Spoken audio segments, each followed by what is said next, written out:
Hi, I'm Matt from SpeakPrac, and I recently did the official IELTS test, and I walked away with a Band 9 in speaking. So everything I'm talking about today isn't just theory, it's tested and proven in the real exam room. Welcome to the Ultimate IELTS English Speaking course, and in this video we're going to talk all about IELTS Speaking Part 1 strategies that can help you speak more naturally and confidently, and perhaps even get a Band 7, 8, or even a Band 9 like I did. Over the next few minutes, we'll go into detail about everything you need to know for IELTS Speaking Part 1.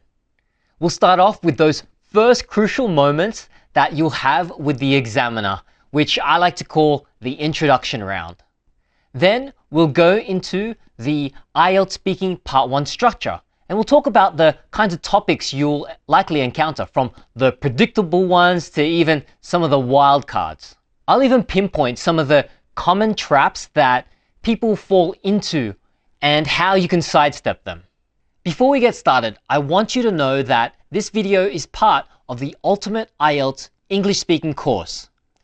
The entire course is free, and I've put everything, such as all the lessons, the resources, and everything else you need on the course hub page at speakprac.com/IELTS Speaking course. You can also see the link in the description and on screen. Are you ready to transform your Part 1 performance? Then let's dive in. The introduction round, mastering those first impressions. Alright, so before the official IELTS Speaking Part 1 timer even kicks off, there's this initial phase. You might have heard it called Part 0, but I find it more helpful to think of it as the introduction round. This is where you meet your examiner and they'll ask a few very standard identity questions before the real test questions begin. Now let's be crystal clear. Your answers in this introduction round are not officially scored. There's no little box on their marking sheet for super friendly greeting. However, and this is a big however, first impressions are powerful. Think of it like the first scene in a movie. It sets the tone for everything that follows.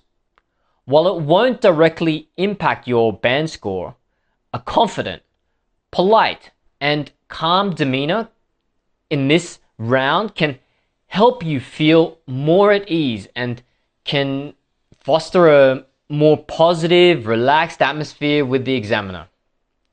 You know, examiners are human too. And if you have a pleasant interaction with them, that can make their job nicer. And in turn, it'll help you feel more comfortable. So what are these introduction questions? Well, they're quite straightforward. 1. What's your full name? Your response here should be clear and natural. You can say something like, my full name is, and then your full name. Now, if your name is a bit long or perhaps unfamiliar to an English speaker, you can say it slowly and clearly. There's no need to rush. 2. What can I call you? This is where you offer your first name or a preferred nickname. You can call me, and then you say your preferred name. Such as in my case, where my preferred name is Matt, so I'll say, you can call me Matt. This is helpful if your first name is long or you also have an English name that you use. 3. Where are you from? A simple, direct answer is all you need for this. I'm from, and then you say your city or country. And here's a little tip. Try and resist the urge to ask them where they're from and asking them what's their full name or preferred name. It's not a two-way street at this point in the exam. 4. Can I see your ID, please? Now, to respond to this, a polite, certainly, here you are, or of course, as you hand it over is just perfect. And a golden rule for this moment, while they're carefully checking your ID, just sit quietly. Let them concentrate. Trying to make small talk while they're matching your face to your passport can be a little distracting. And that's it. The introduction round is complete. You've navigated the intro, hopefully feeling a bit more settled, and now you're ready for the main event. Decoding the IELTS Speaking Part 1. The structure, timing, and core topics. So after that initial round of introduction questions, you then get into the IELTS Speaking Part 1. So what is IELTS Speaking Part 1 really all about then? It's designed to be a relatively gentle warm-up before you do Parts 2 and 3. It's a chance for the examiner to hear your natural speaking rhythm and for you to get comfortable talking about familiar, everyday topics. Let's break down the IELTS Speaking Part 1 structure. This part of the test typically lasts for about 4 to 5 minutes. That's your official IELTS Speaking Part 1 time limit. It can fly by, or it might feel a little bit longer if you're nervous, but that's the time frame. During these 4 to 5 minutes, the examiner will guide you through 3 distinct sets of questions on different topics. Imagine it like a mini interview with 3 short chapters. For each topic, you'll usually be asked around 3 to 4 questions. So in total, you're looking at approximately 9 to 12 questions. Now, the very first topic is almost always going to be about one of these core areas.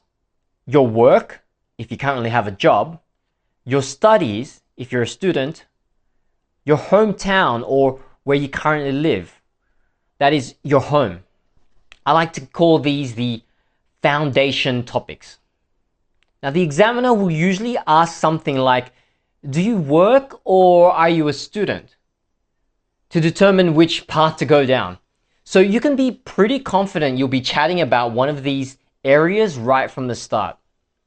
This is good news because these are subjects that you know intimately. Topic roulette, the predictable and the wildcards. We've established the foundation topics for that first topic set. Work, study, or hometown or home. You'll only get one of these, not all of them. But what about the other 2 topics that follow? This is where it becomes a bit like topic roulette. You know that game which really involves a lot of chance and luck? After that initial, more predictable conversation, the next 2 topics can be drawn from a huge pool. They'll still be about you, your life, your habits, your opinions, your experiences, but the specific theme could be anything from your hobbies and interests like reading, sports, music, and cooking. It could be about your family, friends, or social life. Everyday things like food, clothes, colors, and shopping. Maybe it'll be about your daily routines, how you spend your weekends or past holidays. And sometimes it may even include seemingly more abstract or random things like patience, advertisements, dreams, or even public gardens. Yes, they can be random.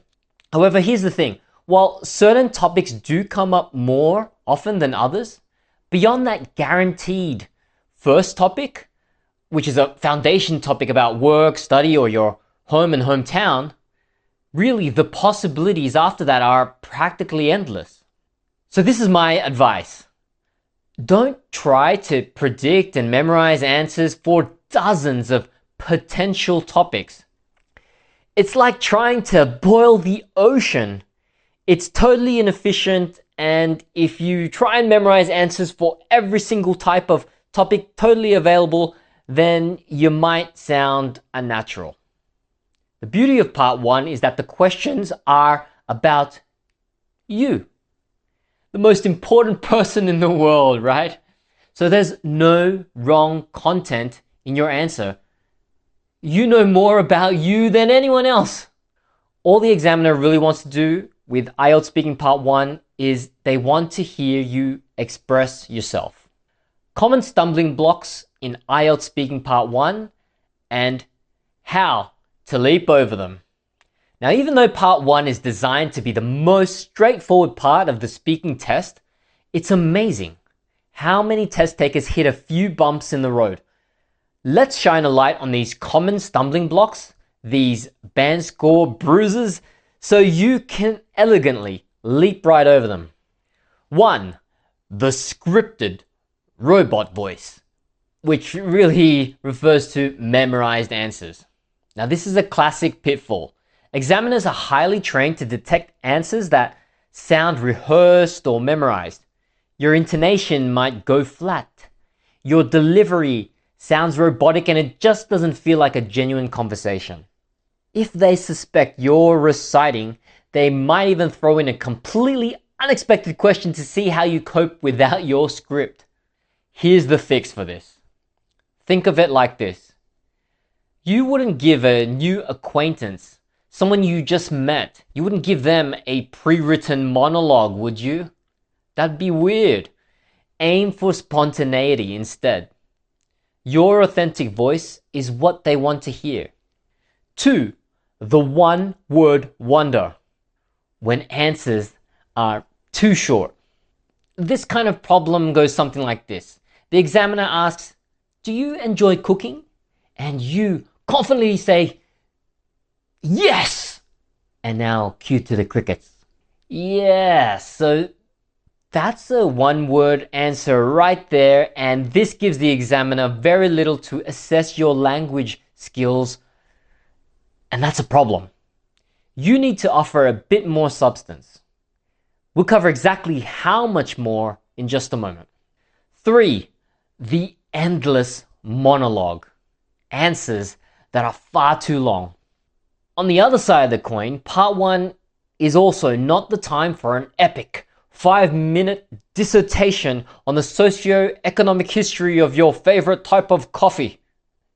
Remember, you have 3 topics to cover in just 4 to 5 minutes.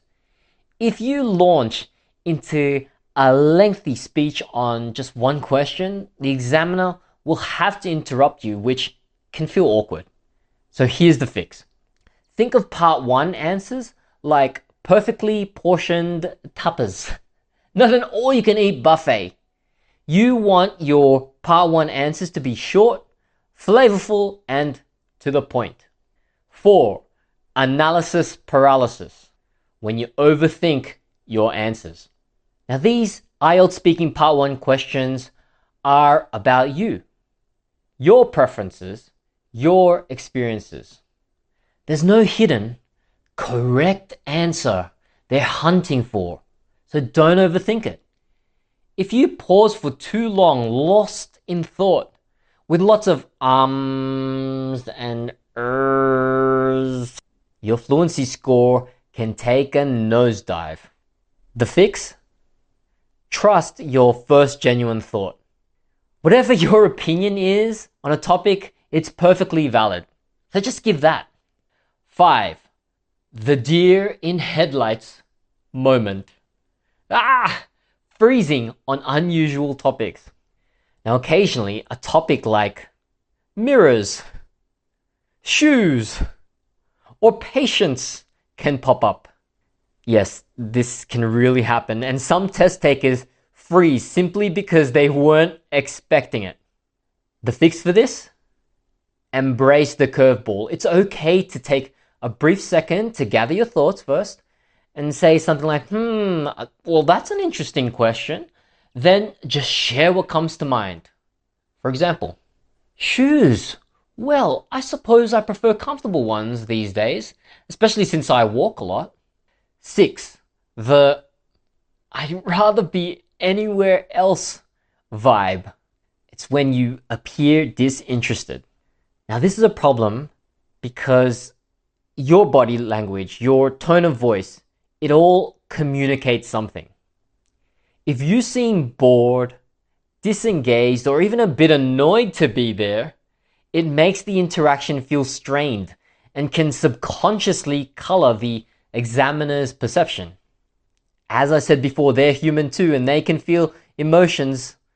The fix for this is that you should recognize, even if you're a bundle of nerves Try to project positive engagement, a little smile, maintaining natural eye contact without staring like a weird, awkward person. Try to keep it natural, okay? Try to do those things and keep an open posture. That can make a world of difference. 7, the nervous wreck. This is when you let your nerves sabotage you. It's completely normal to feel nervous. Okay, let's admit that. But if those nerves completely overwhelm you, it's very difficult to showcase your true English abilities, which I know that you have deep down inside of you. So the fix is this. Use part 1 as your warm-up lap. Take a few deep breaths before you enter the room. And remind yourself, it's just a conversation. 8, the talking to a machine trap. When you forget the human element. Some candidates speak at the examiner as if they're dictating to a recording device. The fix? Remember, there's a person sitting opposite you. The examiner is a human being, not a machine. So do aim for a polite, friendly, and respectful conversational tone.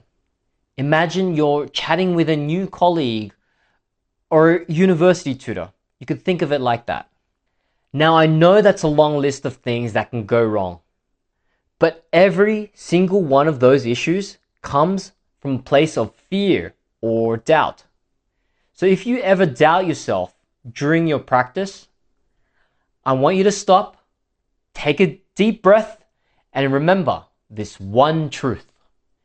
Anyone can speak English, and that means you, my friend. It's not about being perfect. It's about being brave enough to have a conversation. Let's move on to how we can build that conversational confidence that I know you can have. The Goldilocks zone. Crafting perfect part 1 answers. So we've talked about answering the IELTS speaking in a way that's not too short and not too long. So what's the sweet spot? That's the Goldilocks zone. You know that story of Goldilocks and 3 bears? She didn't want to eat the porridge too hot, not too cold. She wanted just right. And that's what you need. The Goldilocks zone, the just right amount for your answers in IELTS Speaking Part 1. So what is the Goldilocks zone for IELTS Speaking Part 1? Aim for answers that are generally 2 to 3 sentences long. That's roughly 15 to 30 seconds of speaking time. If you speak less than 15 seconds, that may sound too short and doesn't show your English ability. Whereas if you speak more than 30 seconds, it can become too long and detailed for the quick personal questions of part 1.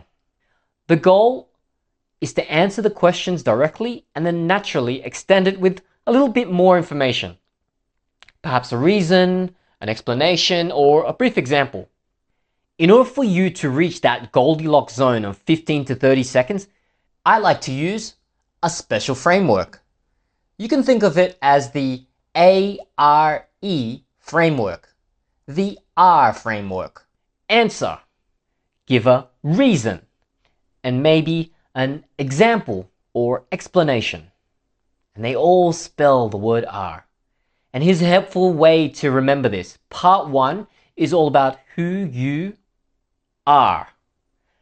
The examiner wants to get to know you as a person, so think R, A-R-E, as in who are you? Keep this A-R-E formula in mind, and your Part 1 answers will feel natural and complete. Let's explore some more simple yet effective ways to develop your answers.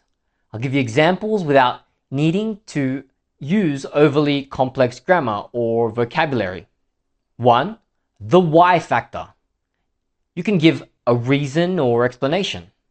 The humble word because is your best friend here. If you're asked, do you like your current job? You can say, yes, I enjoy it quite a bit because the work is challenging. I get to collaborate with a great team. Here, You're using 2 sentences and it's clear and developed. 2, show both sides. You can contrast information. So another way to extend your answers for part 1 is to use connectors like but, however, or although. The examiner might ask you, do you prefer eating at home or eating out? You can respond with, I usually prefer eating at home as it's healthier and cheaper, but I do enjoy going out for a special occasion or to try new cuisines. 3, adding layers. This is when you combine details. The simple conjunction word and can work wonders. The examiner asks you, what kind of TV programs do you watch? Then you can respond with, I'm a big fan of documentaries, especially those about nature. And I also like to unwind with a good comedy series in the evenings. 4, then versus now. Talk about past comparisons. Here you can use the phrase used to, and that's a perfect way to make these past comparisons. If you're thrown the question, did you enjoy school when you were younger? You can respond with, I used to find some subjects a bit boring, to be honest, but I always loved art classes, and I had some really inspiring teachers. 5, looking ahead. Talk about the future. It's also useful for you to use the words will, going to, or hope to, so that you can extend your part 1 answers by talking about what's to come. Question, do you think you will learn another language in the future? Your answer? Yes, I'd love to.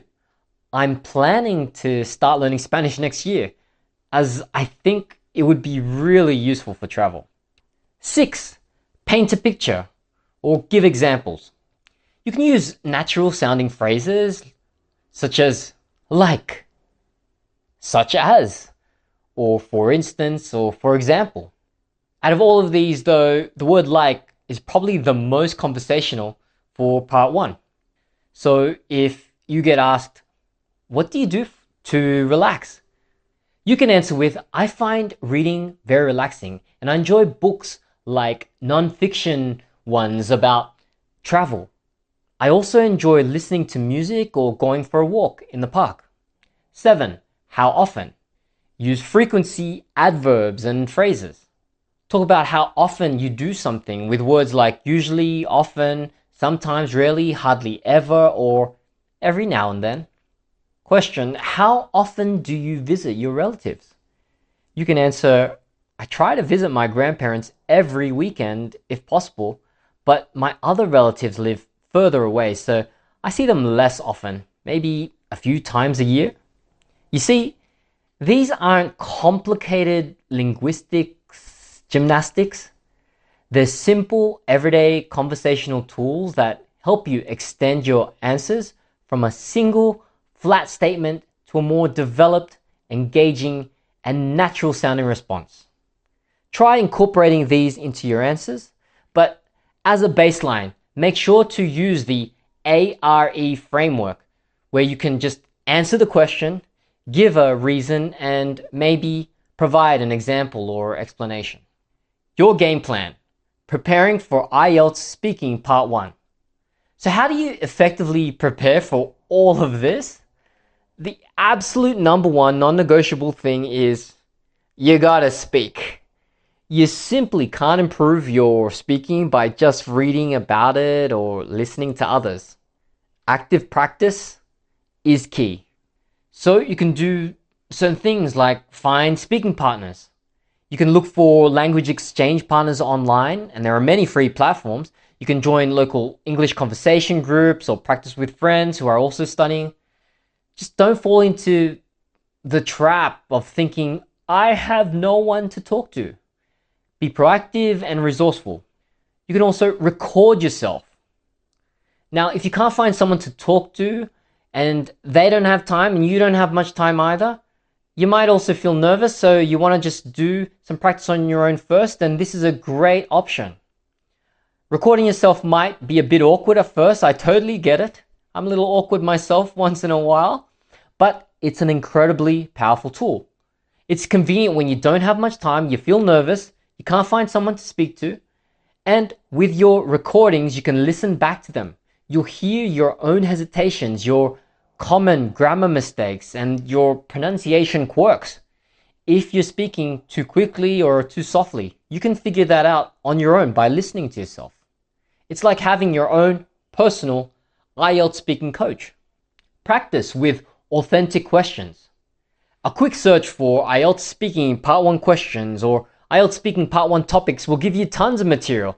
And hey, stay tuned for my next video, which will dive deep into this. You can get a friend or a family member or even just yourself. As I mentioned, talking to yourself can work, and you can have them ask you these sorts of questions. Focus on fluency and coherence as well, not just perfection. In part 1, the goal is clear. You want smooth and natural sounding communication. So don't get overly bogged down trying to make sure you cram in super complex vocab or grammar structures, because they can just make you stumble. You also want to be able to speak fluidly and naturally. Remember also to warm up your speaking muscles. Just like an athlete stretches before a race, I want you to try and speak some English for 10 to 15 minutes before your actual test. It also helps if many days or weeks before the test you're also doing this on a regular basis. Try and make the time to do so. Chat with a friend, talk to yourself in English while you're getting ready for your day or you have some free idle time. Anything to get your mouth and your mind into English mode. The foundation topics. Alright, let's start with the part of the map you can absolutely count on. Remember that your part 1 journey always begins with one of the following core areas about your life. I call these your foundation topics because they are familiar, personal, and a fantastic way to start building your confidence. The IELTS speaking examiner will almost always begin by asking, do you work or are you a student? To decide which path to take. Based on your answer, your first topic will be either 1. Work or studies. This is where you talk about your job or your major. They want to know what you do every day. They might ask questions like, what is the most interesting part of your job or studies? What skills are important for your work? Do you think your job will change much in the future? 2. Home and hometown. If they don't ask about work or studies, they'll ask about where you live. This could be about your current house or apartment or the town you grew up in. Expect questions like, can you describe your hometown for me? How has your hometown changed in recent years? Do you think your hometown is a good place to live? Why? Because you are guaranteed to get one of these foundation topics, this is your golden opportunity to make a great first impression. You know this stuff. You live it every day. So practice talking about these subjects until it feels as natural as telling a friend about your day. The topic pool, navigating common ground. Okay, after your foundation topic, the examiner will say something like, now let's talk about, and they will pull the next 2 topics from a giant topic pool. Think of this topic pool as a collection of all the common everyday experiences that connect us as people. The examiner isn't trying to trick you. They just want to see if you can have a simple, natural conversation about a variety of subjects. So what's in this IELTS Speaking Part 1 topic pool?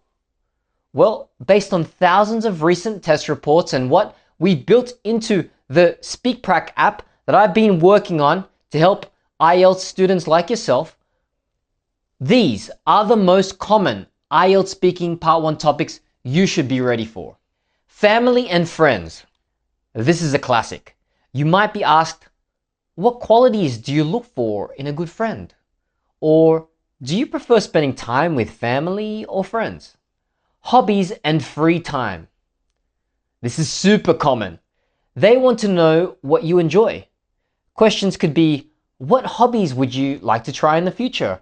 Or do you prefer spending your free time indoors or outdoors? Food and cooking.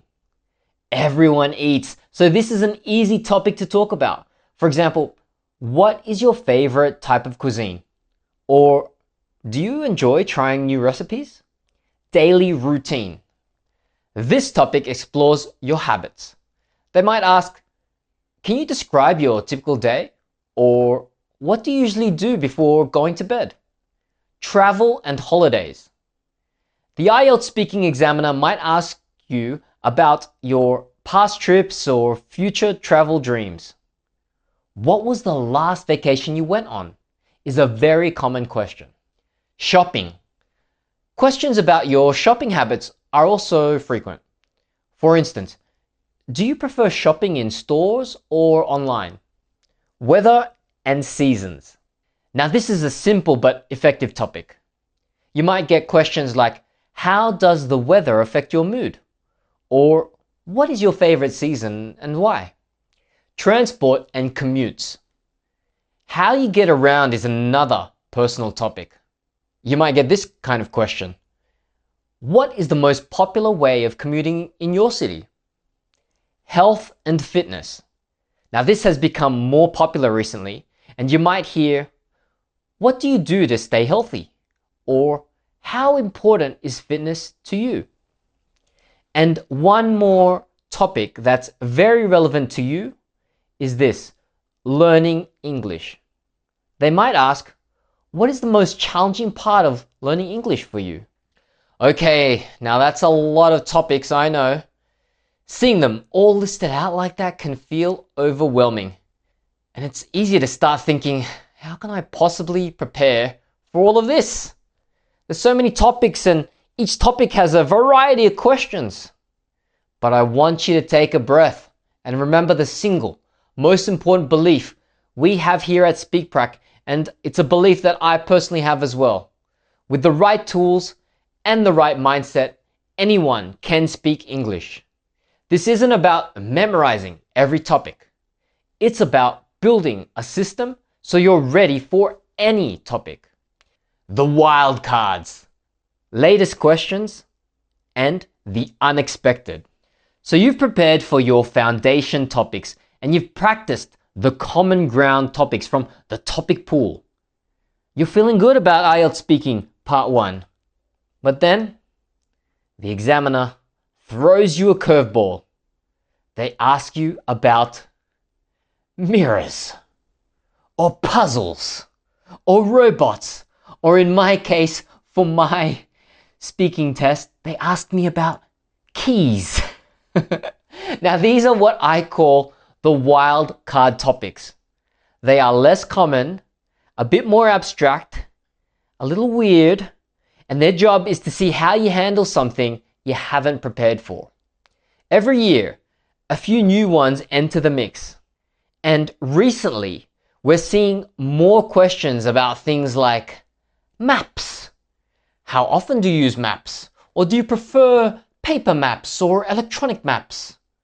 Robots. Are you interested in robots? Why or why not? Puzzles. Did you do puzzles in your childhood? Shoes. How often do you buy shoes? Or the question that was thrown at me during my test. Keys. Do you often carry a lot of keys with you? Yes, they did ask me this question. And here is the secret to handling wildcards like this. The topic doesn't matter. Let me say that again, my friends. The topic does not matter. The IELTS speaking examiner doesn't care about your expert opinion on robotics or keys. They care about your English. Just take a second, breathe, and give your honest, simple opinion. For example, if they asked you, do you think robots will be common in homes in the future? You could say, that's an interesting question. I think they probably will be, especially for tasks like cleaning. However, I hope they don't replace jobs that require a human touch, like caring for the elderly. You see, a simple, honest answer like that, given with a reason, can be great. You've just aced a wildcard question. A full topic walkthrough with the A.R.E. framework. Now that we have our map of topics, let's talk about how to drive through them smoothly. For any given topic, for IELTS Speaking Part 1, the examiner will ask around 3 to 4 questions. This helps them see if you can talk about one subject with a bit of depth. Now, if you remember from my other video about IELTS Speaking Part 1, we talked about the secret to crafting the perfect Part 1 answer, the A.R.E. framework. It's the simple 3-part recipe for a perfect Part 1 answer. Because in Part 1, you talk a lot about who you are, A.R.E. You A, answer the question directly. R, give a reason why. E, provide a brief example or explanation. This framework ensures your answers are never too short and never too long. They are in that Goldilocks zone that shows off your English without sounding like a lecture. So let's put the A.R.E. framework into practice. Let's use the topic of shopping. As I give my answers, I want you to listen for the A.R.E. structure. Imagine the examiner asks, "Do you enjoy shopping?" Here's my answer. To be honest, I have mixed feelings about it. I really enjoy shopping for things I'm passionate about, but I find grocery shopping a bit of a chore. For example, I could spend hours in a bookstore, but I want to get out of a supermarket as fast as possible. What type of things do you usually buy when you go shopping? I can answer with this. Well, besides the essentials like food, I probably buy clothes most often. This is because I like to feel comfortable and presentable for my work, so I might get a new shirt or a pair of jeans every few months to freshen up my wardrobe. Do you prefer shopping in stores or online? Here's how we can answer this. I definitely prefer shopping online these days. The main reason is that it's just so much more convenient. It saves me a lot of time and I can easily compare prices from different websites without ever leaving my house. And that's it. 3 questions right there, 3 well-developed A.R.E. answers. You've successfully navigated a full topic set. Do you notice how that simple structure makes the conversation flow naturally and gives the IELTS speaking examiner everything they need to hear? It's a powerful tool to have in your pocket for any IELTS speaking Part 1 topic. And I certainly used the A.R.E. framework when I did my IELTS speaking test. So there you have it, my friends, the complete map to the IELTS speaking Part 1 topics and questions. We've covered the foundation topics that you can count on, the big topic pool of common subjects, and even those wildcard questions that might pop up. The most important takeaway is this. Your goal is not to memorize perfect answers for every possible question. That's impossible and will make you sound like a robot.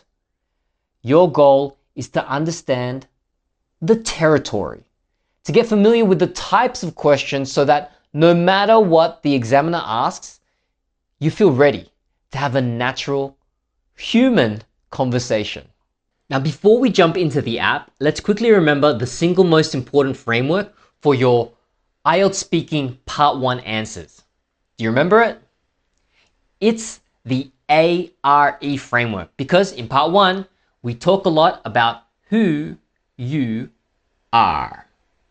A, answer the question directly. R, give a reason. E, give a brief example or explanation. This simple formula is the key to giving answers that are not too short, not too long, but just right. It's the engine that will power our practice today. I call this first method guided practice because the app gives you everything you need. All right, I've got my phone right here with the SpeakPrac app open. Let's dive in and start practicing. Okay, so when you open SpeakPrac, you can tap the menu to go to the topic screen. This is your command center for structured IELTS practice. We're going to look at 2 ways to practice IELTS speaking Part 1 using this screen. The first way to use the topic screen is called quick practice. Now, the first way to practice is perfect for building spontaneity and getting used to answering random questions, just like in the real test. First, make sure you're on the Part 1 tab. You'll see a list of all the common topics we talked about in the last video, from home and hometown to shopping and hobbies. When you tap this button, the app will instantly give you a random IELTS Speaking Part 1 topic and your first question. You don't have to think, you just have to speak. Let's try it. Okay, the app gave me the topic home and hometown, and the question is, how has your hometown changed in recent years? Right, I'm going to resume my speech and answer this using the A.R.E. framework. My hometown has changed quite dramatically over the past few years. The main change has been rapid urban development, with many new shopping centers and residential complexes being built to accommodate the growing population.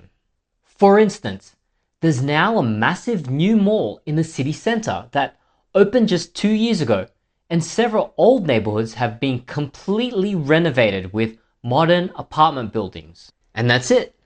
A simple, developed answer. Now, the app instantly analyzes my speech and gives me all my metrics: my speaking rate, my pauses, my filler words, and an estimated IELTS band score for my fluency. It's that easy. But what if you want to work on a specific topic? Maybe you know you're weak when talking about your hometown, or you want to be ready for that guaranteed first question about work or studies. That's the second way to use this topic screen: selecting a topic. Simply scroll down and choose the topic you want to focus on. Let's pick hometown. As you can see, we've prepared a list of common questions for this topic, so you don't have to go searching for them yourself. You can just pick one and start practicing. But before we do, look at this. This is your IELTS band indicator for this specific topic. After you complete a few recordings on hometown, this bar will show you an estimate of how well you perform on this particular subject. It's an amazing way to identify your strong and weak areas. So let's practice another question from a different topic. I'll tap the daily routine topic. The question is, do you prefer to plan your day in advance? Okay, let's go. Yes, I definitely prefer to plan my day in advance. This is because having a clear schedule helps me stay organized and reduces stress, especially when I have multiple tasks or appointments to manage. For example, every Sunday evening, I spend about 15 minutes writing down my key activities for the upcoming week in my planner, which helps me feel more prepared and confident about tackling each day.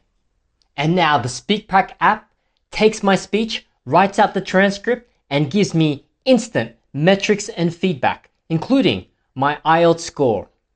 As you can see there's my transcript, which I can read and go over.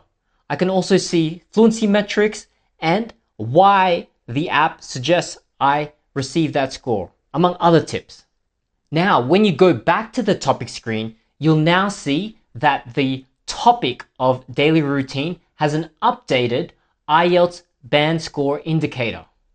This is useful because I can now see that among all the different IELTS Part 1 topics, it's the daily routine one that I need to focus on because it's my weakest area. Using the topic screen for guided practice is truly the best way to get started and build a solid foundation. Okay, that was guided practice, but what if you find a list of new IELTS Speaking Part 1 questions online? Maybe from the British Council website, or maybe you find questions from a Cambridge textbook or another practice test. How can you practice those and still get all the amazing feedback from SpeakPrac?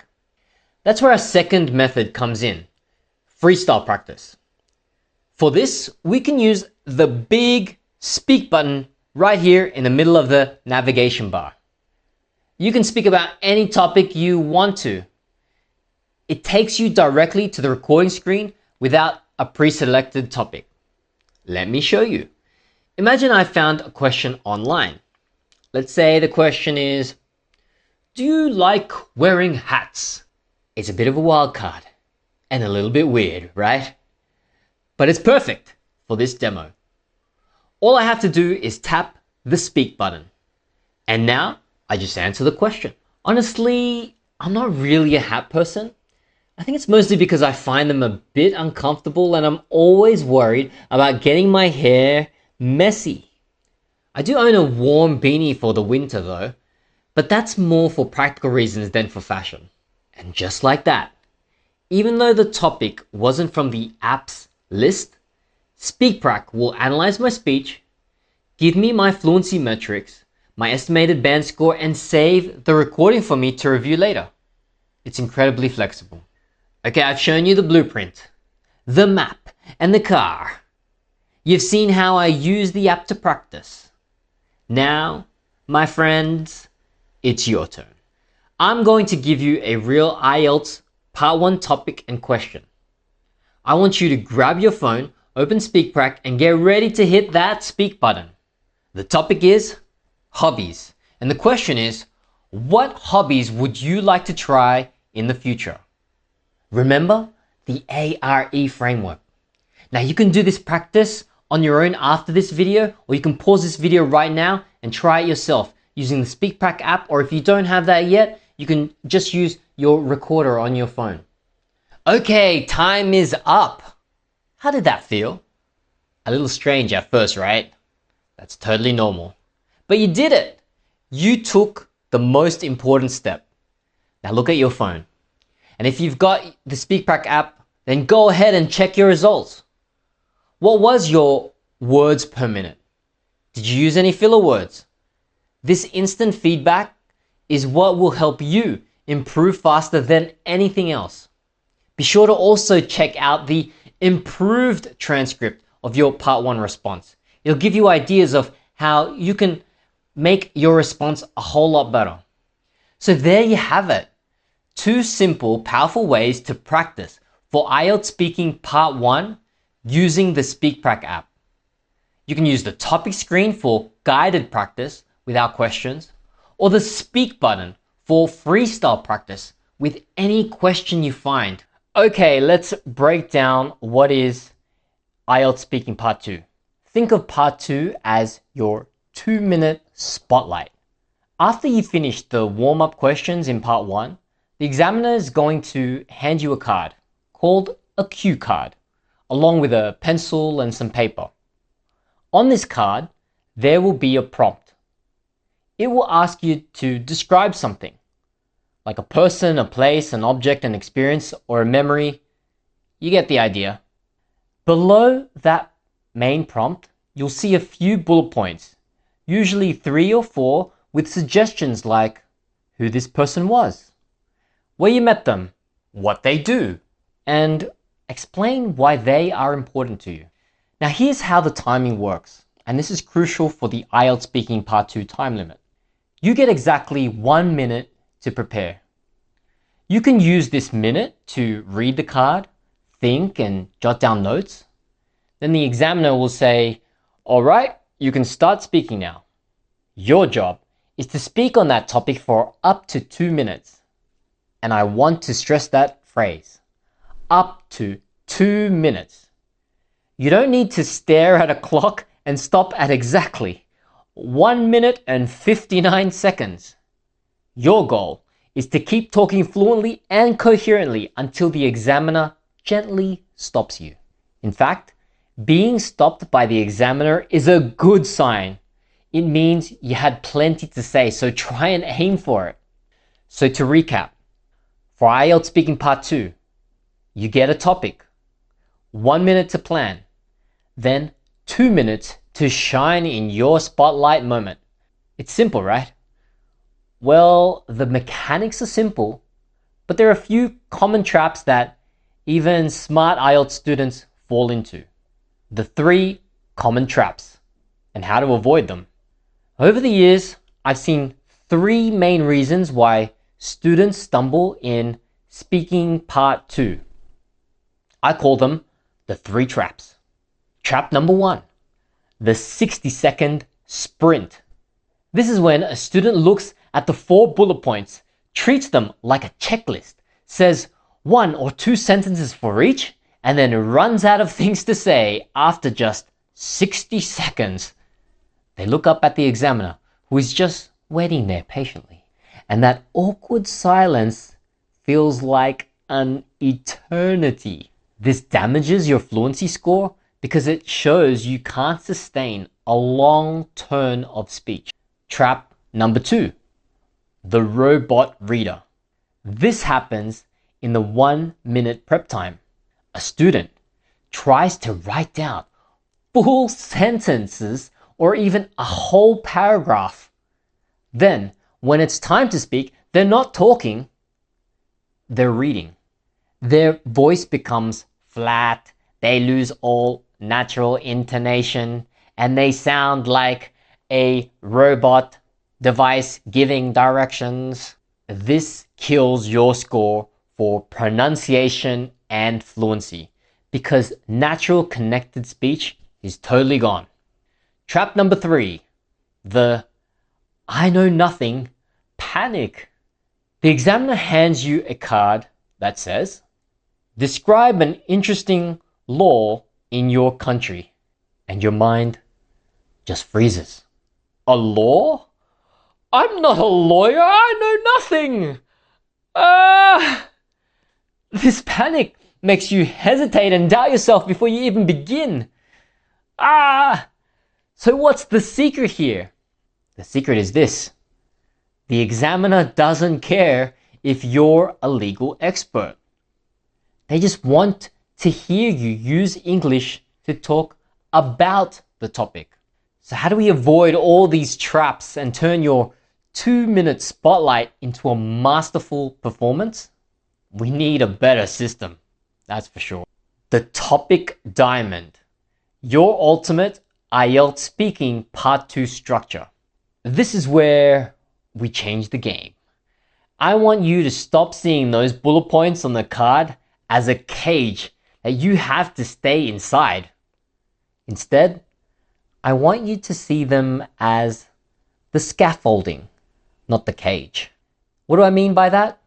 Scaffolding around a building helps you build something, but it isn't the building itself. The bullet points are there to help you, to give you ideas, but they're not actually mandatory. The only thing you must talk about is the main topic at the top of the card. So if the bullet points work for you, great, use them. But if one of them feels awkward or you have nothing to say, did you know that you can ignore it and substitute it with something better? So how do we do this effectively? We need a reliable system. Think of it as your ultimate IELTS Speaking Part 2 template. It's a simple, flexible framework I call the topic diamond. Why a diamond? Because just like a real diamond, your Part 2 response needs to shine under pressure. It needs to be structured from every angle and leave a lasting impression. The topic diamond gives you a strong, balanced shape to organize your thoughts. So you don't just survive the 2 minutes, you sparkle. Just like a diamond. Imagine a diamond with 4 key points, plus a core in the middle. The topic is your core. Now the 4 key points, here's what they are. 1, the past. Talk about the history or background of the topic. How did you first encounter it? What was it like before? 2, the present or a description. Describe it as it is now. What are its key features? How do you use it or interact with it today? 3, the future. What are your future plans related to this topic? How might it change? What do you hope will happen? 4, your opinion and feelings. You can talk about why is it important? How does it make you feel? And what impact has it had on you. This diamond structure gives you a logical, flowing story to tell. You're not just answering a list of questions, you're taking the listener on a journey through time and emotion. And what's beautiful about this topic diamond is that you can pretty much talk about absolutely anything that is thrown at you during the IELTS Speaking Part 2. The topic diamond in action. Alright, theory is great, but let's see this IELTS Speaking Part 2 template in action. Let's see how the topic diamond works. Okay, so imagine the examiner hands me this cue card. Describe a useful skill you learned. You should say what the skill is, how you learned it, why you learned it, and explain why this skill is useful. Now, during this time, I'll be writing down all the notes that I can think of using the topic diamond and also using the bullet points to give me some ideas. Okay, my 1 minute prep time starts now. Okay, let me think of a skill. Oh, I make these videos. Okay, let me use the skill of video editing. Okay, the topic diamond, let's talk about the past. Oh yes, I remember the background to it. It was that I was clumsy and I used basic software. I watched all of these different tutorials and it was frustrating at first. On my old job, present or description. Oh yes, now I use pro software and I'm much more faster, more creative, complex, yes, but powerful. Oh yes, now I actually want to learn more advanced animation and special effects to make my videos pop, and maybe a proper online course would help. And my opinion and feeling about all this is, oh, video editing certainly is an invaluable skill. It's super useful, and oh, it just feels great creating something. Woo! Time's up.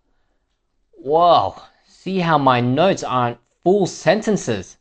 They're just keywords organized around my topic diamond. They're my prompts, not my script. Now let's start the 2-minute talk. Okay, so I'd like to talk about a skill that has become incredibly important in my life over the last few years, and that is video editing. Thinking back to the past, my journey with it was quite a clumsy one. I started with very basic software that came with my computer, and honestly, it was very frustrating. I remember spending hours on YouTube watching tutorial after tutorial, just trying to figure out how to do simple things like add text or cut clips together smoothly. I initially learned it from a previous job where I had to create some simple promotional videos, so it was born out of necessity more than passion at first. As for the present, well, things have changed dramatically. I now use a much more professional piece of software, which, by the way, is amazing, and it allows me to be far more creative and efficient. I use this skill literally every single week to produce the videos for this channel. It's a complex tool for sure, with a steep learning curve, but the level of control it gives me over the final product is just fantastic. Looking ahead to the future, my goal is to dive deeper into the more advanced side of things. I really want to learn how to create sophisticated animations and special effects. I've been considering taking a structured online course to really push my abilities to the next level, so that's definitely on the horizon for me. Ultimately, for me, this skill is more than just useful. It's empowering. In today's world, being able to communicate visually is a huge advantage, both professionally and personally. It's a creative outlet that allows me to take ideas from my head and turn them into something tangible that I can share with people. That feeling of creating something polished from a bunch of raw files is incredibly rewarding. And that's why it's such an important skill to me. And stop. See? I spoke for nearly 2 minutes, hit all the key points, told a personal story, and I never felt like I was going to run out of things to say. The IELTS Speaking Part 2 structure provided by the topic diamond made it flow naturally. I could have easily kept going. And I want to be very clear. There was no magic there. That wasn't about me having a special talent. It was about having a system. A system gives you confidence, and confidence unlocks your voice. And remember, anyone can speak English. I believe that, and that means you can do it too. With the right framework, like the topic diamond, you can tell your stories just like that. The topic blueprint, cracking the code of IELTS cue cards. Think of it like this. An architect doesn't design 100 different buildings from scratch. They use a handful of core blueprints. A blueprint for a house, a skyscraper, a school, and then they adapt the details. IELTS Speaking Part 2 is the same. The speaking examiners aren't creating wildly new topics every day. They're pulling from a set of predictable categories. Today, we're going to reveal that secret structure. I call it the topic blueprint. We've analyzed hundreds of recent and past IELTS Speaking Part 2 cue cards, and we found that over 90% of them fall into just about 8 core categories. These are the same categories you'll find organized in the SpeakPrac app, and they're the same categories that I use to practice for the IELTS speaking test myself. Understanding this blueprint is your ultimate shortcut. Because if you can talk confidently about one topic in a category, you can adapt that same core story and vocabulary for any other topic in that same category. It's about preparing smarter, not just harder. So let's break down the blueprint.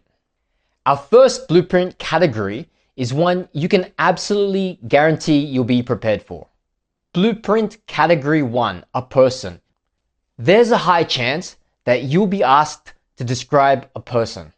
This could be anyone, a family member, a friend, a teacher, or even a public figure.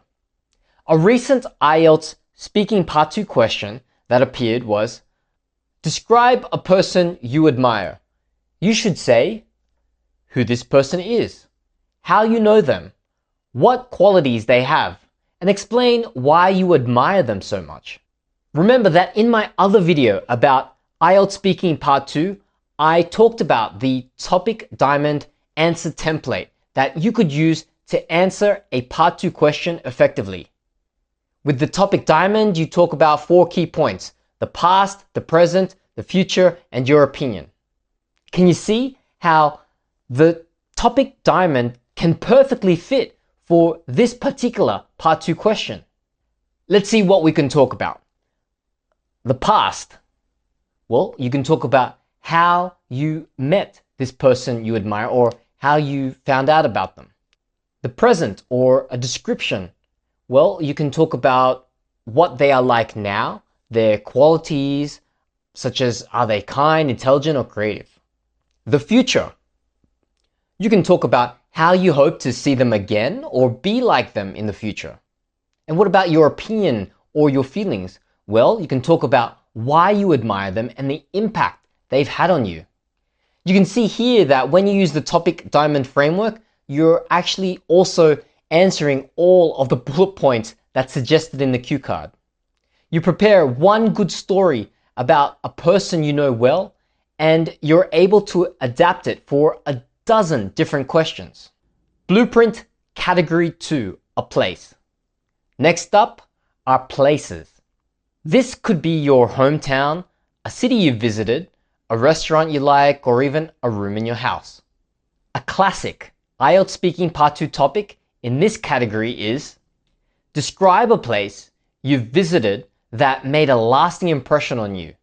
You should say where the place was, when you went there, what you did there, and explain why it made such an impression on you.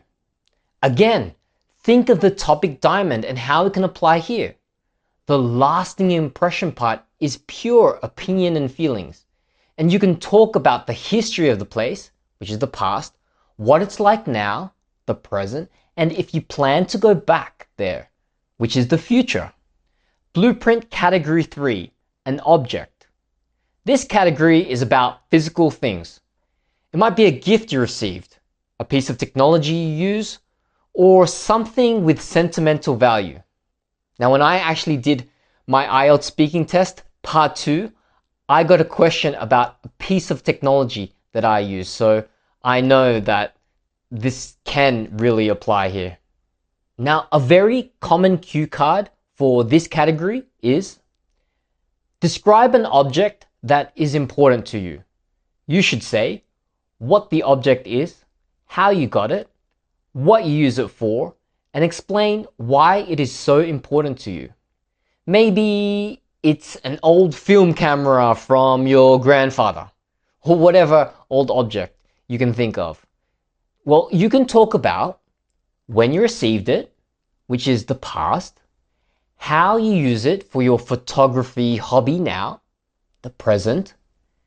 Then you can talk about your plans to maybe display the photos, which is the future, and then you can discuss the connection it gives you to your family's history, and that's all about your feelings.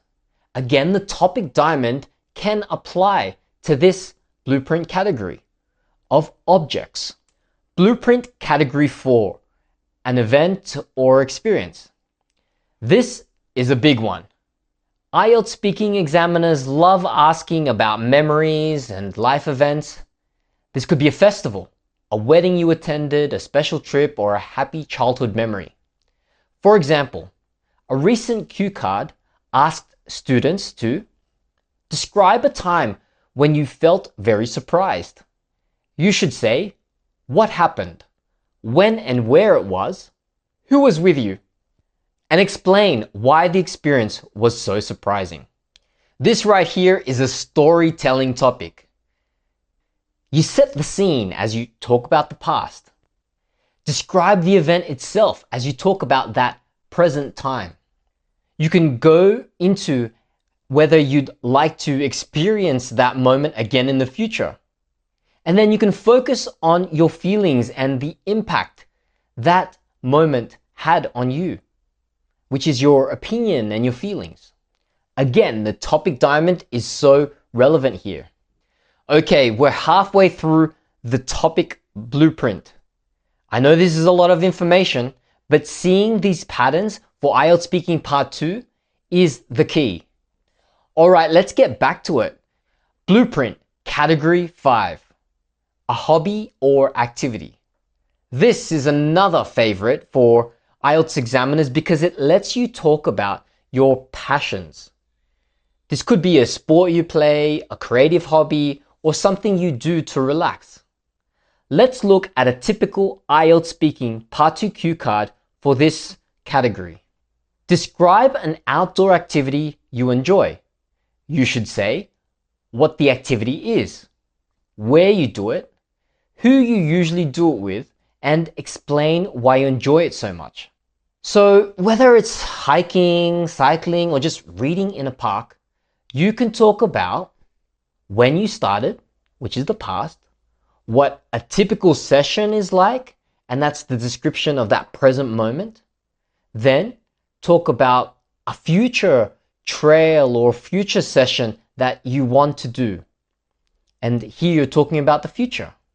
Next, talk about how it helps you to de-stress and connect with nature or make you feel really positive. And that's where you talk about your opinion and your feelings. So as you can see, the topic diamond framework does it again. It can answer this type of cue card and many others. Blueprint Category 6, media, a book, movie, or music. This category is all about culture and entertainment. You might be asked about your favorite book, a film that moved you, or a piece of music you love. A great example of this kind of cue card is this. Describe a movie that had a strong impact on you. You should say what the movie is, what the story is about, when you saw it, and explain why it had such an impact on you. This is a fantastic opportunity to show off your vocabulary for describing emotions and themes. You can start off by talking about the past and the decision that brought you to watch this movie. You can then talk about that present time when you were watching that movie, and you can describe the plot and the characters. Next, you can talk about whether you'd want to watch that movie again in the future or a movie like it in the same genre. Finally, and most importantly, you can then talk about the effect it had on your perspective. What opinions and feelings did you have as a result of watching that movie? Blueprint Category 7, a decision or change. This category tests your ability to talk about abstract ideas and personal development. The IELTS speaking examiner wants to hear about a choice you made or a significant change in your life. A very common question here is this cue card. Describe a difficult decision you had to make.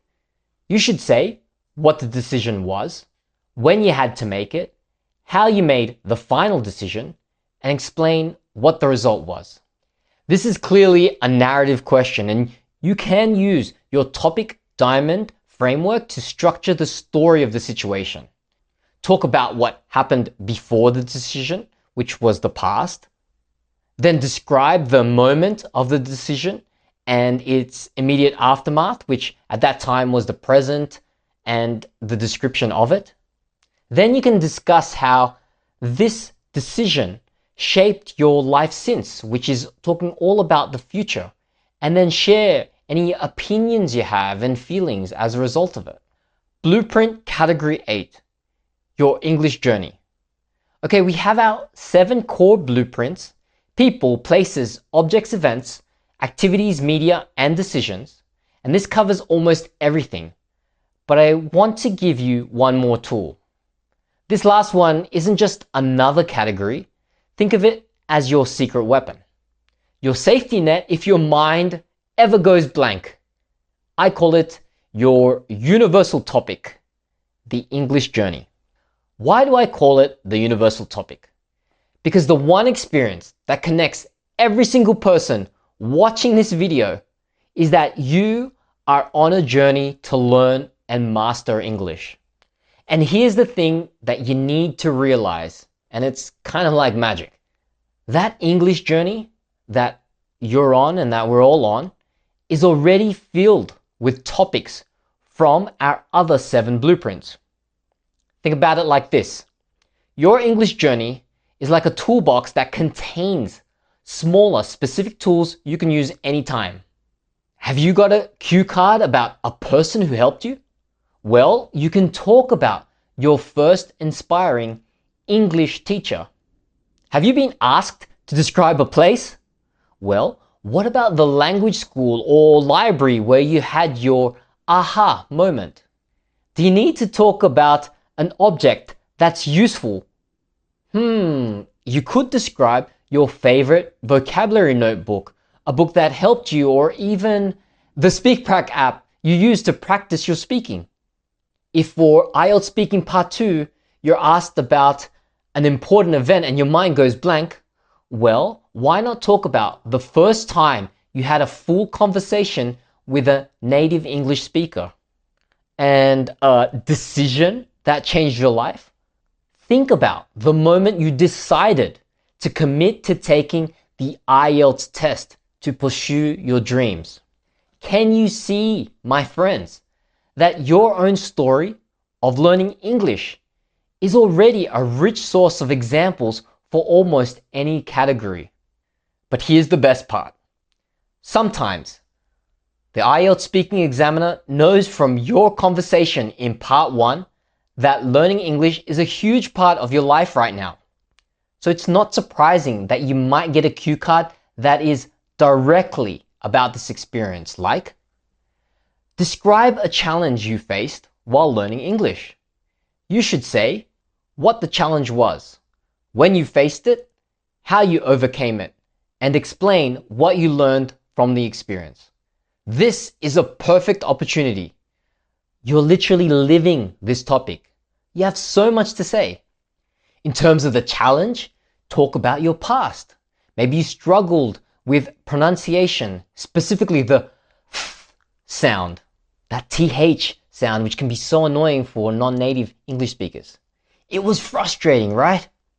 You can then talk about that present moment when you overcame that challenge. Well, maybe you started using apps to record your voice. You watched videos on mouth positions and you practice with a speaking partner. Then you can talk about the future. You can share that your goal is to continue refining your English accent to sound even more natural. Then talk about what you learned.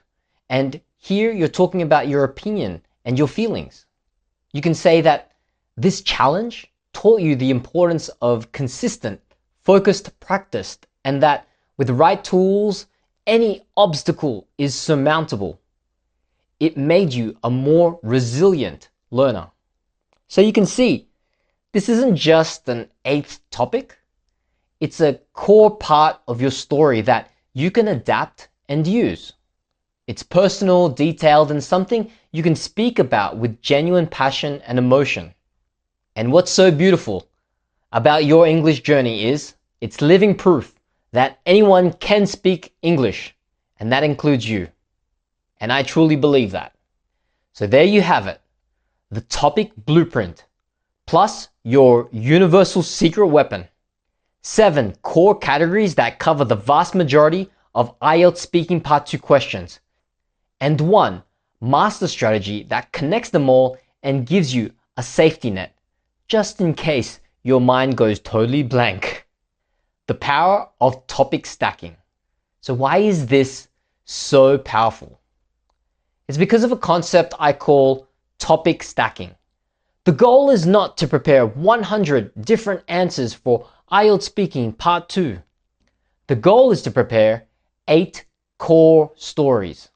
If you prepare a core story about a memorable trip to the mountains, which is a place category, did you know that you can use this story to answer questions about an outdoor activity, which is part of the hobby category, or a happy memory, which is potentially part of an event category?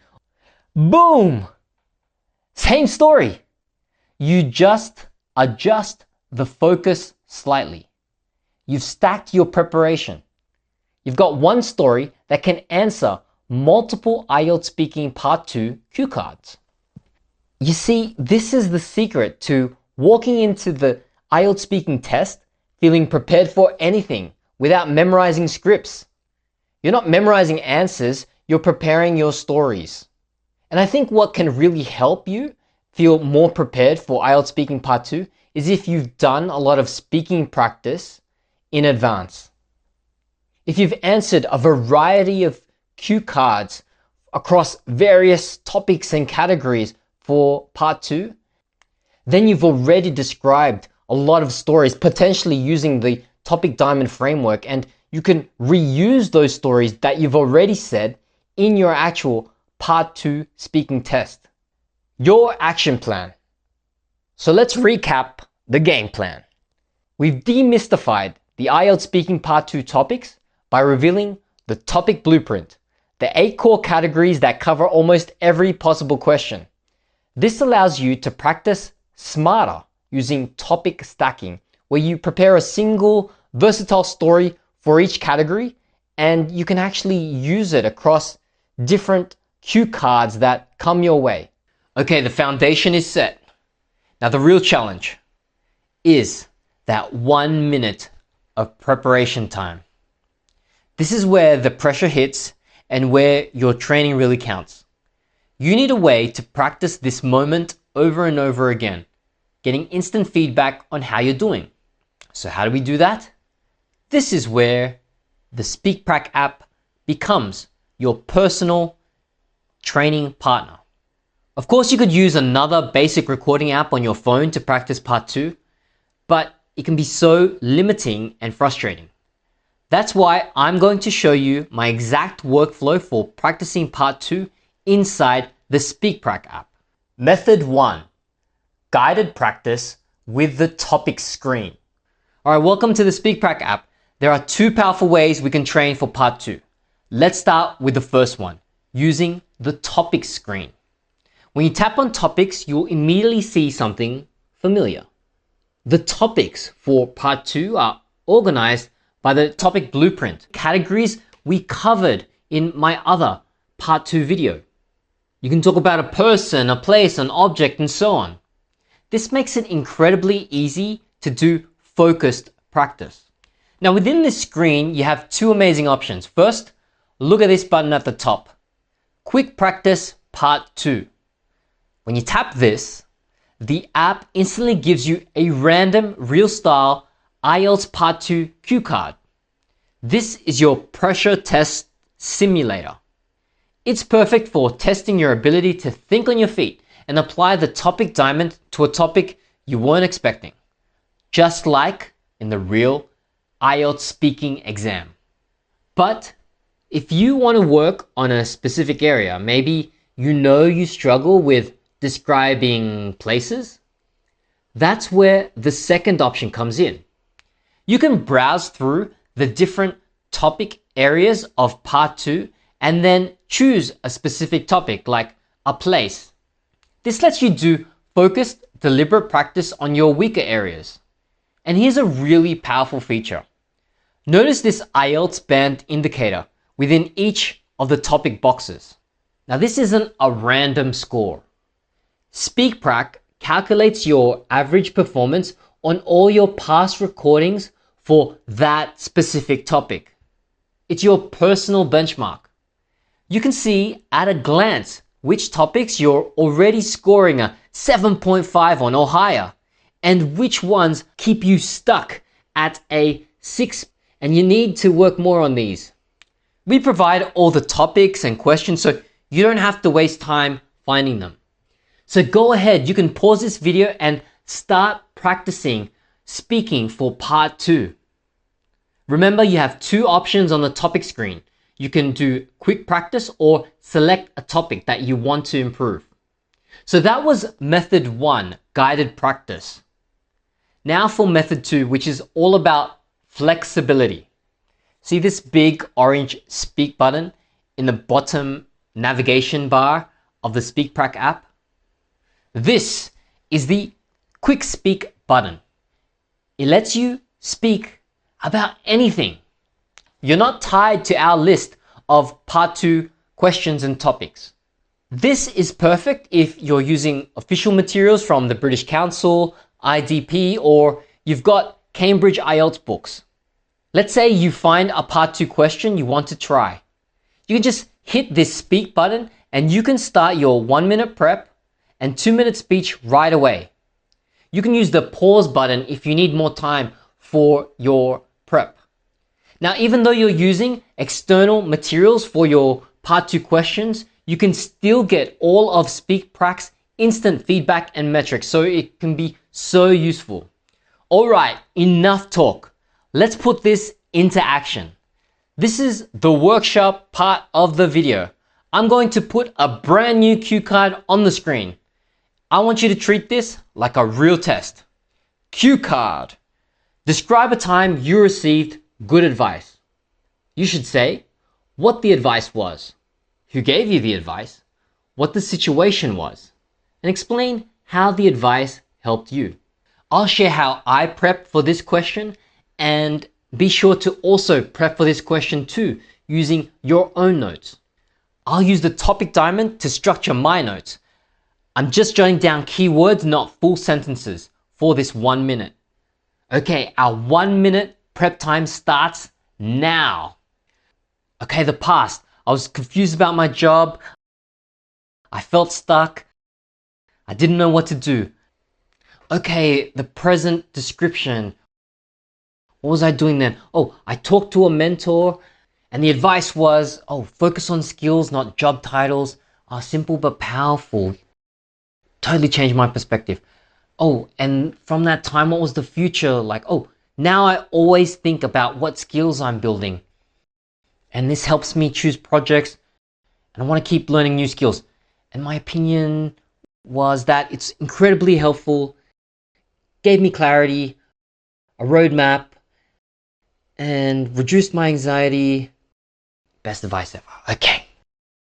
I'll use that as my topic diamond. Time's up. My plan is ready. I'm going to use the big quick speak button in the app to record my answer. And I want you to do the exact same thing. I'd like to talk about some valuable advice I received from my mentor that completely transformed my career perspective. This happened about 5 years ago when I was working as a software engineer at a language learning company. I'd been there for about a year and a half, and while I enjoyed the technical work, I felt stuck regarding my career direction. I was constantly questioning whether I should specialize in front-end development, move into back-end systems, or perhaps transition into product management. The tech industry moves so rapidly, and I was genuinely worried about choosing the wrong path. During this period, I reached out to John, a senior engineering manager who had become my mentor. He'd successfully transitioned from developer to leading multiple teams over his 5 years at the company. When I explained my dilemma during our weekly one-on-one, expecting some technical advice, he surprised me with something remarkably simple. He said, "Stop focusing on job titles and start focusing on skills." Initially, this seemed too simplistic, but as he elaborated, the wisdom became clear. Instead of getting caught up in whether I was a front-end engineer or back-end developer, I should concentrate on developing capabilities like problem solving, system design, and team collaboration. This advice was absolutely transformative. It immediately shifted my mindset from feeling trapped in a specific role to seeing every project as skill-building opportunities. The impact has been remarkable. Now, when facing new opportunities, my first question isn't, what's the job title? But what skills will this develop? This approach has led me to tackle diverse projects, from building authentication systems to optimizing database performance, each adding valuable tools to my toolkit. Now, my friends, it's your turn. Pause this video, open up SpeakPrac, hit that big orange speak button, and give your own 2-minute answer to this topic. Remember, don't worry about being perfect. The goal is just to do it. Ready? Pause the video and speak. Woo, welcome back. How did that feel? A little nerve-wracking? That's completely normal. Remember that. The key is that you did it. Now, after I finish my speech in the app, it instantly analyzes everything. It gives me my transcript, my fluency metrics like words per minute, and of course, an estimated band score for that specific speech. I also really like the improved transcript version of my speech so I can learn a better way to say what I wanted to say. This, my friends, is your active feedback loop. I like to call it the SpeakPrac cycle. The first step is to speak, so you practice. The second step is to analyze. You get instant data, you see exactly where you did well and your mistakes. The third step is to improve. You review the advice and understand how you can speak better. Then you practice speaking again using those improvements. And that cycle goes on and on as you get better and better. The big picture. What is part 3 anyway? So first things first, what exactly is happening in IELTS Speaking Part 3? I want you to think of the speaking test like a 3-course meal. Part 1 is the appetizer. It's light, friendly, and personal. The examiner asks you simple questions about yourself, your work, your hobbies. It's a warm-up. Part 2 is the main course. This is your moment to shine, your solo performance. You get a topic and you speak for 1 to 2 minutes. It's about you and your ability to sustain a long term.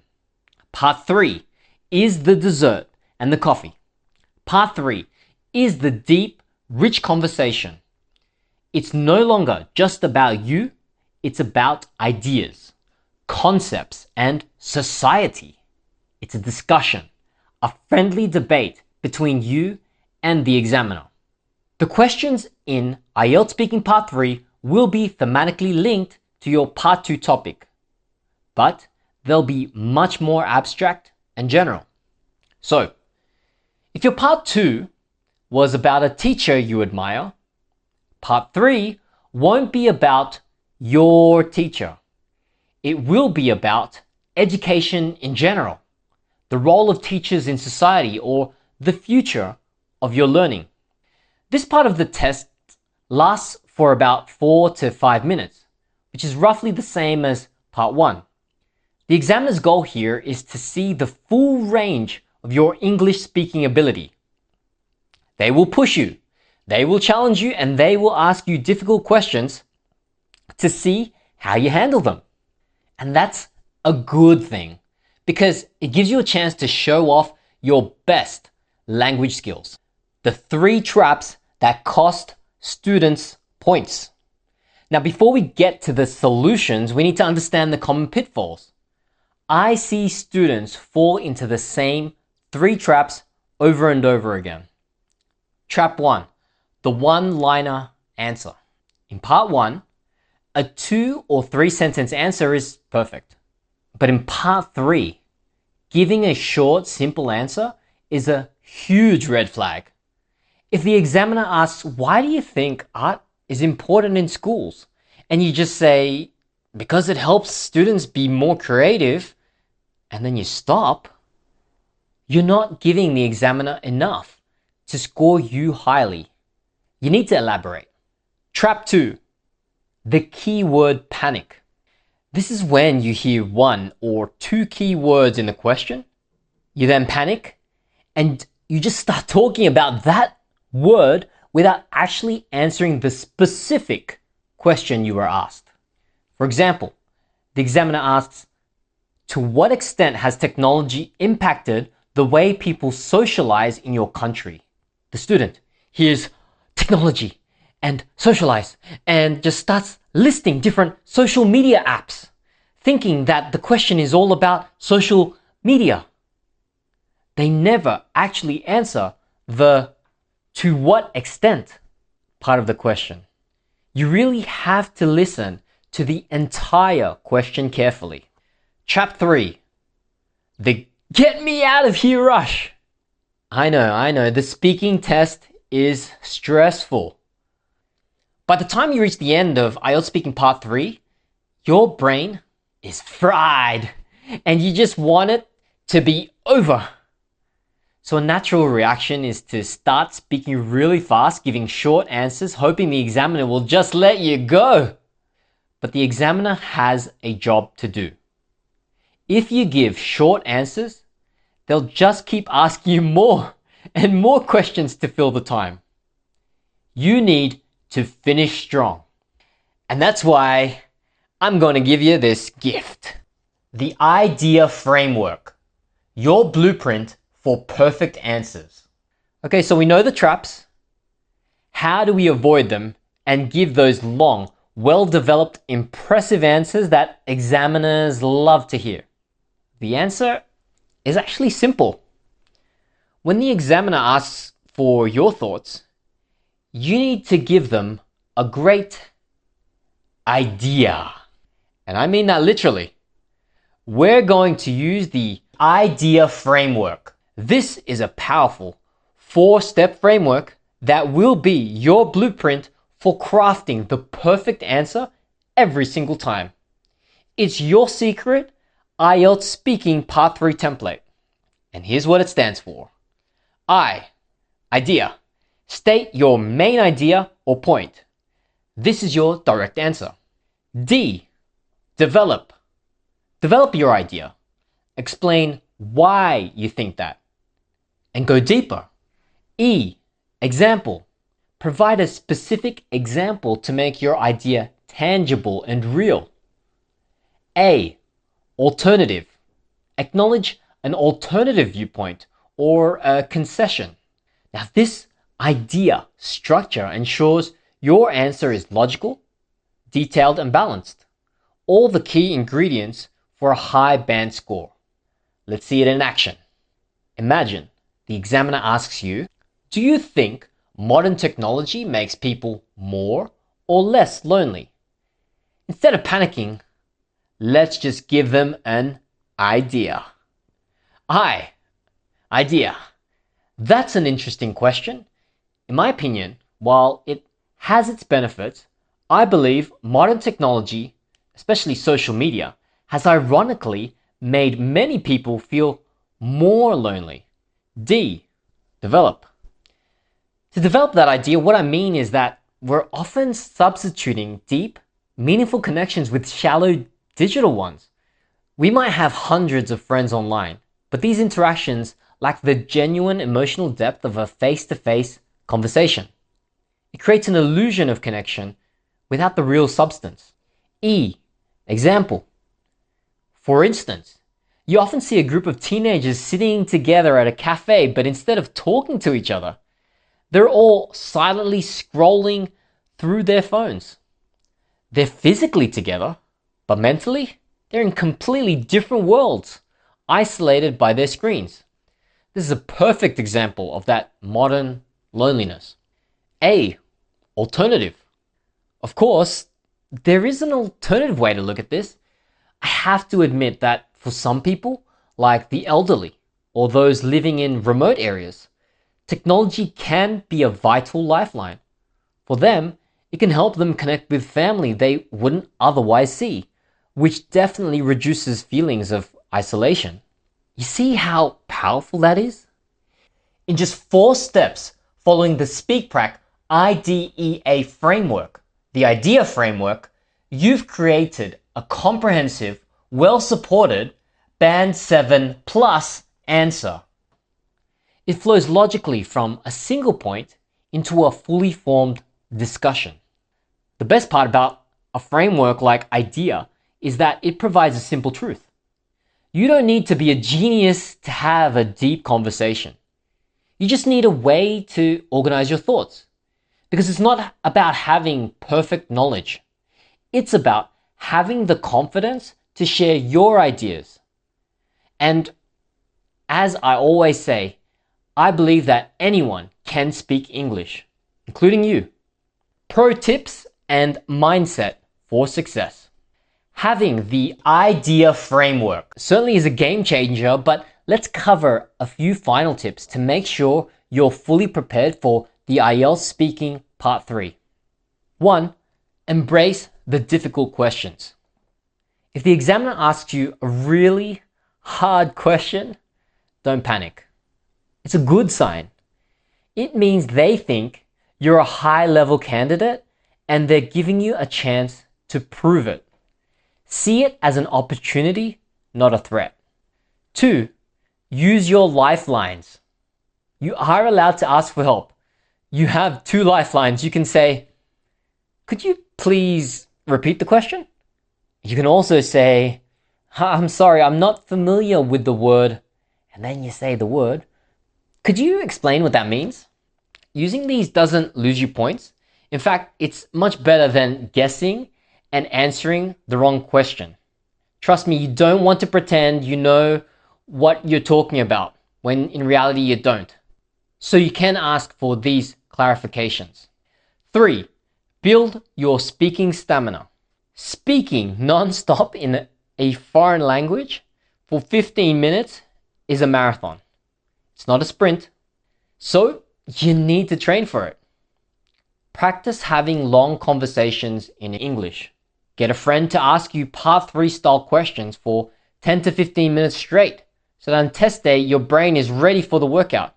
Or if you don't have someone that you can talk to, be sure to try voice recording apps and even the app that I developed, SpeakPrac, so that you can use it to guide you through the Part 3 questions. The predictable nature of IELTS Speaking Part 3. So in my other video about IELTS Speaking Part 3, we talked about Part 3 being a deep conversation. But it's not a conversation about anything. The IELTS speaking examiners aren't trying to trick you. They draw from a predictable set of themes. I don't want you to think of these as just random topics.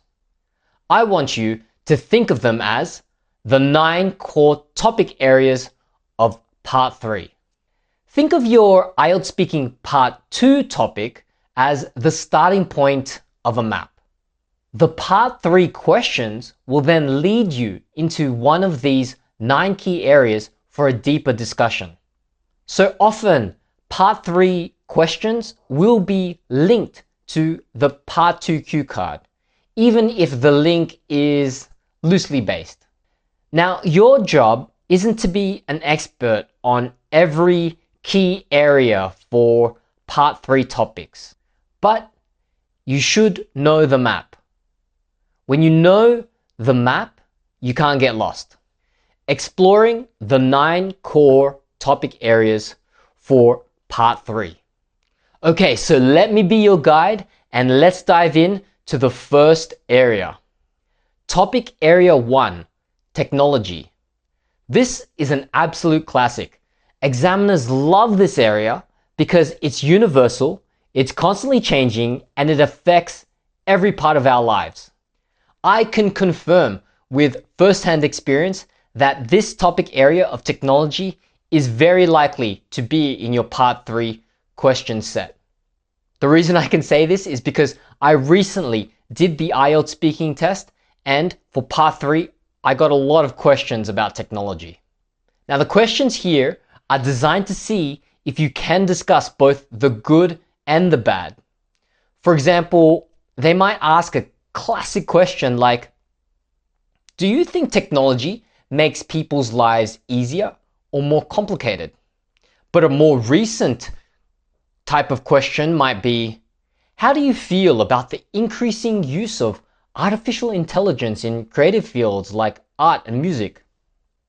Or to what extent has the shift to remote work enabled by technology impacted work-life balance in your country? Can you see how they're getting more specific and modern? For a question about AI, you could use the I.D.E.A framework, which I talked about in my other video about IELTS Speaking Part 3. And you can state your main point like this. In my opinion, while AI is a powerful tool, it poses a significant threat to the livelihoods of human artists. And then you develop it from there, continuing on with the I.D.E.A framework. Okay, let's move on to the next area. Topic Area 2, Education and Work. This is another big one, and it connects directly to many people's lives. The questions here explore the purpose of education, the future of jobs, and the skills needed to succeed. You might get a question like, do you think universities should focus more on practical skills or theoretical knowledge? A more modern take on this question that you might see nowadays could be, what are the advantages of learning a trade or a vocational skill rather than going to university in today's economy? Or, how do you think the concept of a job for life has changed for the younger generation?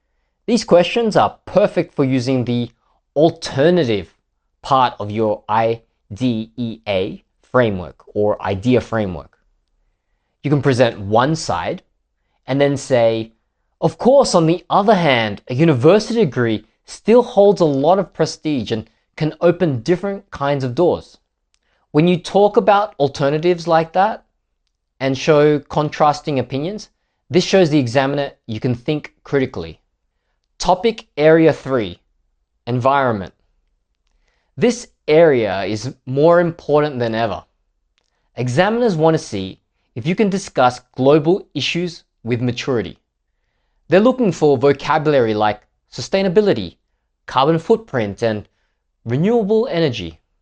Of course, you don't have to be an environmental expert to ace the IELTS Speaking Part 3, but it does help to know some of these key vocabulary so that you can use them with confidence and have something intelligent to say.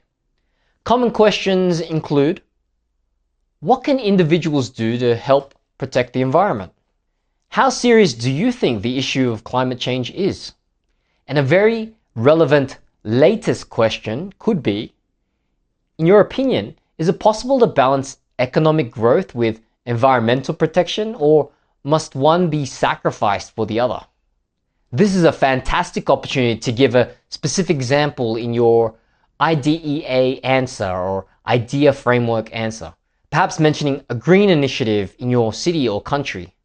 And don't forget that while these questions can seem overwhelming, you can practice these in advance by using some speaking practice tools, whether it's our SpeakPrac app or recording on your own or having a speaking partner.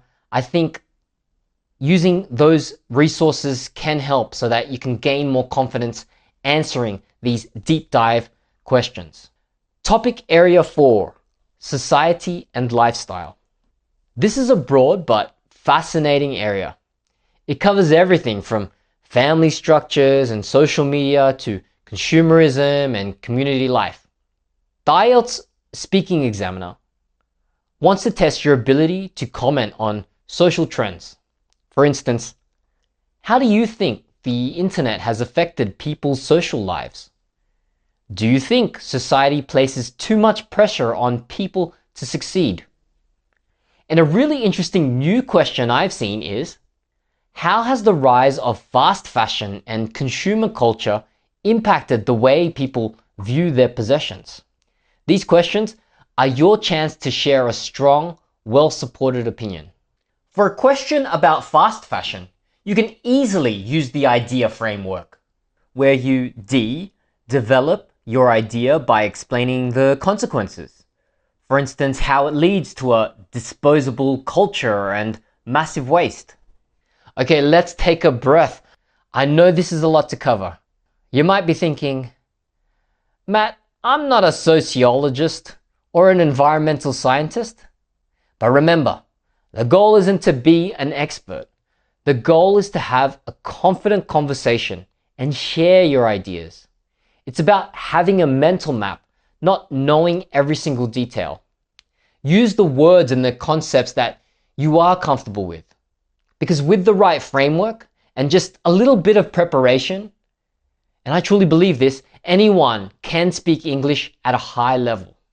Now let's get back to our map. Topic area 5, health and well-being. This is a very personal and relatable area.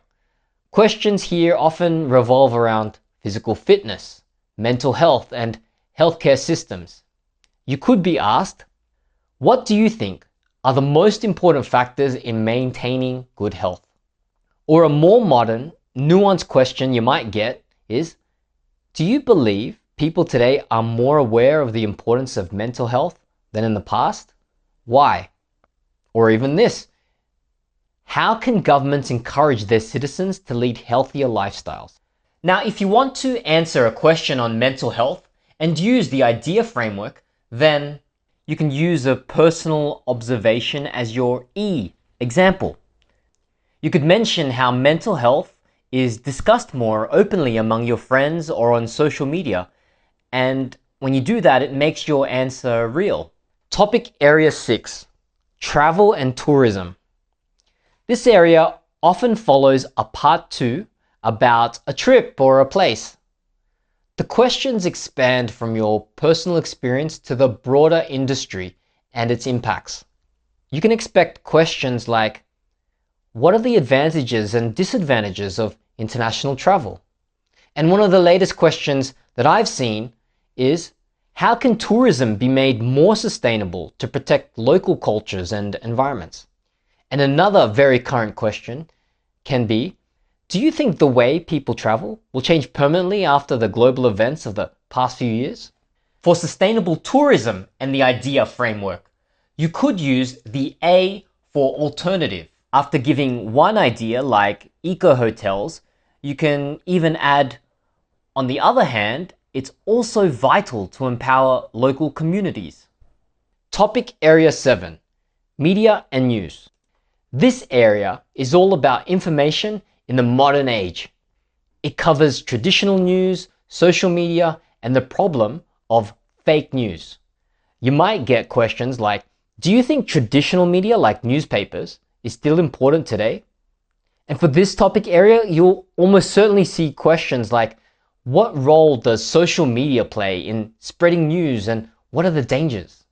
How can people avoid being influenced by biased or false information online? That's another question you might get. If you want to use the IDEA framework for the fake news question, you could give a practical example for the E part.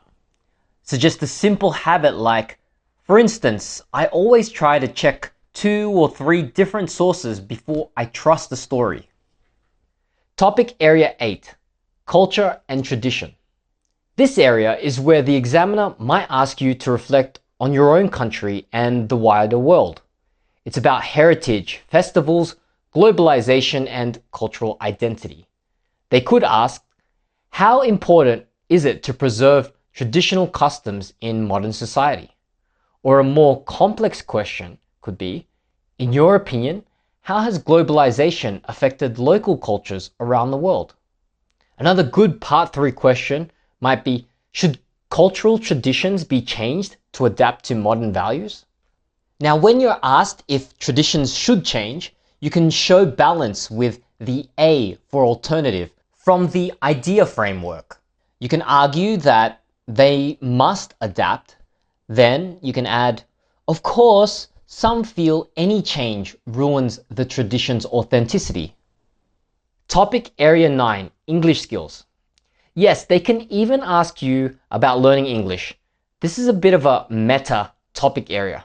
It often comes up if your Part 2 was about your English journey. The examiner wants to see if you can reflect on your own learning process. They might ask, do you think learning English is easier for children than for adults? Why? Or you might get a question like this. How important is it to speak English well for career success in today's global world? This right here is the perfect chance to use a personal example, which is the E part of the IDEA framework. You briefly contrast your own experience learning English as an adult with how a young relative might be learning it. Phew! We made it through all 9 core topic areas of the IELTS Speaking Part 3 questions and topics. You now have the map, and I've been glad to be your guide from theory to practice. Okay, before we dive into the SpeakPrac app, let's do a quick recap so we're all on the same page. Remember the IDEA framework? When an examiner asks you a Part 3 question, you give them an idea, develop it, provide an example, and consider the alternative. And all of these spell out the word IDEA. This structure is our secret weapon for giving long, detailed, and high-scoring answers.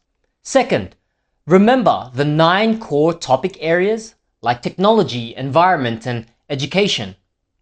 We know that whatever question the examiner asks, it's likely to fall into one of these predictable themes. Knowing what to say and how to say it is half the battle. So what's the other half? It's building the speaking muscle and confidence to do it under pressure. And that's what our SpeakPrac app is for. Of course, you can do Part 3 speaking practice using a simple recording app on your phone, but it can be annoying. The SpeakPrac app, on the other hand, gives you topics, transcript, metrics, and feedback instantly. But a basic recording app just can't do that. So that's why I built the SpeakPrac app, and I used it myself actually to practice for my own IELTS speaking test. It helped me get a band 9, and it's why I strongly recommend you check it out. Let's fire it up. Workshop Method 1, Guided Practice and the Topic Screen. The first place we're going to go is the topic screen, and that's where you can get a lot of guided practice. This is your library of curated IELTS speaking questions. Inside, you'll find hundreds of questions for all 3 parts of the test, organized by the same core topic areas we discussed. This is perfect for when you want to do targeted practice for IELTS Speaking Part 3. Let's say you know you're weak on the topic of technology. No problem. You just find the Part 3 section, tap on Technology, and you'll see a list of real authentic IELTS Speaking Part 3 questions. But before you even pick a question, look at this. Right here, you'll see your IELTS band indicator. Now this is your estimated average band score for this specific topic of IELTS Speaking Part 3, based on all your previous recordings. It's an amazing tool to instantly see your strengths and weaknesses. Maybe your score for one topic area is a lot lower when you compare it to other topic areas which are higher. Now you know exactly where to focus your energy. Okay, let's pick a topic. How about this one? Technology. Now this topic is near and dear to my heart because I actually love technology myself, but also technology was my own Part 3 topic area that I had to speak about during my real IELTS speaking test. Now here's your first task. I want you to pause this video, open up the SpeakPrac app, go to the topic screen, and you'll see there Part 3. Now find the technology topic and record your answer to that question. As you answer the question, be sure to use the I.D.E.A framework.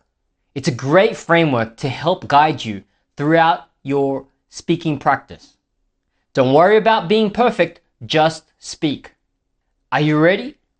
Just pause the video now and then be sure to come back to the video later once you've done your speech so that you can find out what you need to do next.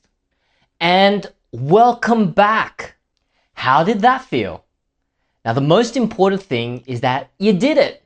You took the first step.